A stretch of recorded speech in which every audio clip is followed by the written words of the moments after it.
Well, welcome to yet another episode of Rumble.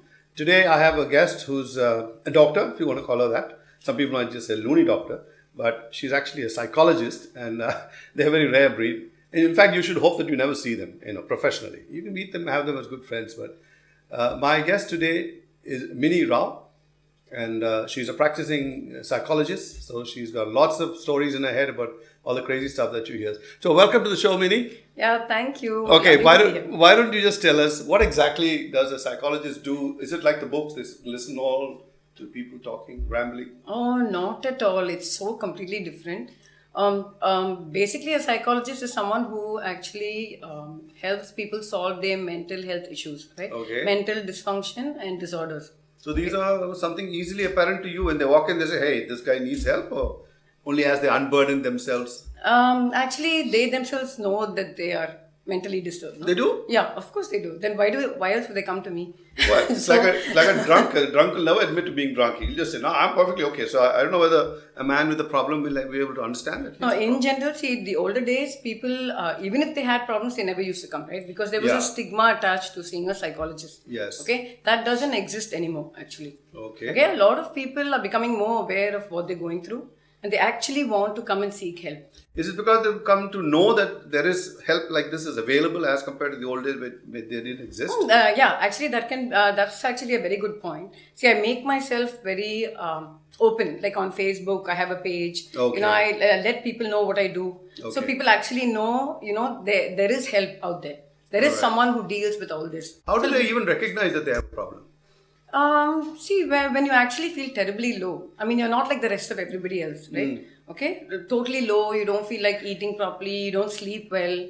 Okay, after a period of time, you'll realize something is wrong with you. Or is it the rest of the people around you keep telling you that, hey? That also, symptoms, like they say. There will be signs and symptoms. Many times the relatives and friends will say, why don't you go see someone? That's the way they say. Why don't you go see someone? Invariably, they'll recommend you go see a priest or go to a temple or something like that. But to get help is pretty rare, isn't it? Yeah, it is. But now it's all changing. Luckily for us, India is evolving. Okay. People are becoming more aware that they need to seek help. Okay. Prevention is always better than cure. But countries like ours always took pride that we don't have such problems in our country. Or is it just, it was always there and we just swept it under the carpet? Completely swept it under the carpet. Yeah. What did we do in the old days when we had a loony in the family, let's say? Somebody who's not loony, but he's not there fully. He's somewhere. It's all hidden, yeah. I mean, families don't want to come out and say we have a loony in the family. So it's all hidden. They'll try to say, okay, he'll be okay. We'll take him to the temple. Ella Seriya Pedam. You know how it is, no? Everything will get all right. Or they'll dump him on an unsuspecting girl. Don't they do that? In some cases, yes. And the poor unsuspecting girl. Exactly. And she has to deal with all that. Yeah. And she has no idea what she's dealing with. And marriage was supposed to be a cure for all kinds of idiotic things, including, depression and everything. So they I remember seeing these movies where they say, get him married off and he'll be all right. I thought that was for the sexual problems that you No, not the sexual problems alone. Even in the head, they'll say, no, he'll be okay. He'll get responsible. Yeah, everything will be all right. I don't think it's happening anymore. I don't think girls are that stupid anymore. Girls are still getting forced into marriages for all kinds of reasons. This would be probably escape her completely. Yeah, no, but we're talking about girls who are not aware and from villages. No, I mean, city girls are completely aware of what's going on. They have, they're financially independent, they're emotionally independent. They're a completely new set of people. Okay, so do you think that our growth in the country, employment and opportunities for women, all that has made women more assertive, or is it that they're just coming out now and telling it? If you see, actually, it's a bit of both.